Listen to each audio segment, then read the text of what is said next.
मर्यादा पुरुषोत्तम भगवान श्री राम की जन्मस्थली पर भूमि पूजन के लिए देश भर के 2000 से अधिक पवित्र नदियों से जल और स्थलों से मिट्टी अर्थात रज अयोध्या पहुंच रहे हैं।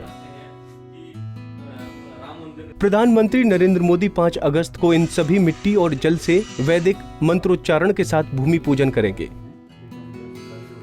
देश के सभी पवित्र नदियों के साथ ही समुद्र, गंगा सागर और मानसरोवर से भी जल अयोध्या पहुंचा है। जहां तक मिट्टी की बात करें तो देश के सभी तीर्थ स्थलों के साथ ही महापुरुषों के त्याग और बलिदान, स्मिता और अभिमान युद्ध और विजय स्थलों से मिट्टी अयोध्या आई है, जिसमें हल्दी घाटी, रानी लक्ष्मीबाई के किले, छत्रपति शिवाजी महाराज और दुर्गा देवी से जुड़े स्थलों शामिल हैं।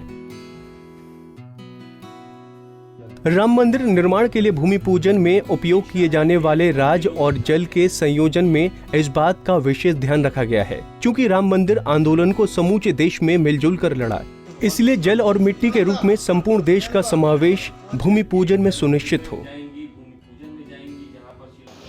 भूमि पूजन के लिए इस देश के 2000 से भी अधिक स्थानों की पवित्र रज आई हुई है।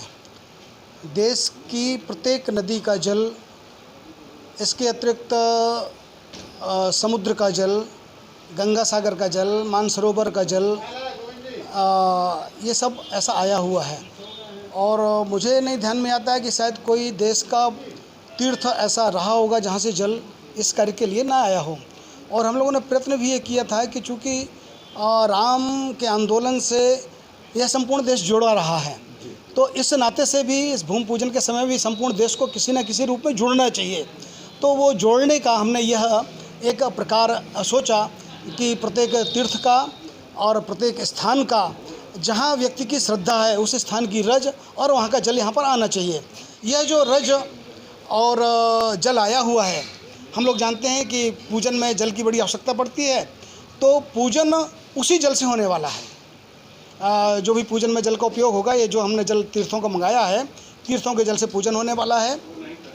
और जो रज मंगाई हुई है, हम लोग को मालूम है कि जहाँ अनुष्ठान होता है, जहाँ पूजन होता है, वहाँ गोबर आदि से उस ज़मीन का लेपन किया जाता है, तो गोबर के साथ साथ में इस रज से लेपन होगा, ठीक है ना। और वो स्थान जो है इस तरह से वहाँ पर जहाँ पूजन होगा वहाँ ये सब ऐसा उपयोग होने वाला है। इस बीच प्रधानमंत्री नरेंद्र मोदी के 5 अगस्त को अयोध्या आगमन को लेकर उच्च प्रशासनिक अधिकारियों ने ऐतिहासिक हनुमानगढ़ी सहित अन्य संबंधित स्थलों का निरीक्षण करके सुरक्षा व्यवस्था को अंतिम रूप दिया। पंजाब केसरी टीवी के लिए अयोध्या से संजीव आजाद की रिपोर्ट।